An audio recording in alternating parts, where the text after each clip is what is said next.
பெண் எப்பொழுது விதவையாகிறாள்?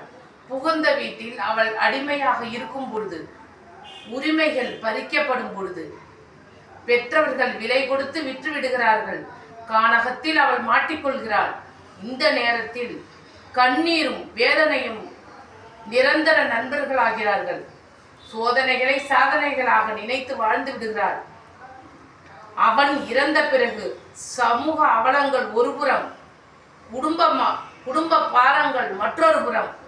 மெழுகுவர்த்தி தன்னை தானே எரித்துக் கொள்வதில்லை, மனிதனை எரித்து தியாகி என்ற பட்டம் கொடுத்து விடுகிறான். வெள்ளை பேப்பரில் இருக்கும் எழுத்துக்கள் நீர்பட்டு சில கலைந்து விடுகிறது. சில எழுத்துக்கள் பொக்கிஷமாக மாற்றப்படுகிறது.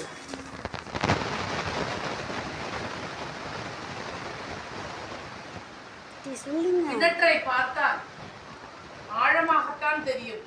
கிணற்றுக்குள்ளே இருந்து விட்டால் எந்த பயமும் தெரியாது. கடமை, கண்ணியம், கட்டுப்பாடு, நேர்மையோடு வாழ்ந்தாலும் காலம் ஒருபொழுதும் கை கொடுக்காது. தன்னம்பிக்கை, தைரியம், விடாமுயற்சி இவை அனைத்தும் வாழுகின்றவர்களுக்கு மட்டும்தான். வீழ்ந்தவர்கள் தான். எழுந்து நிற்க முடியாது.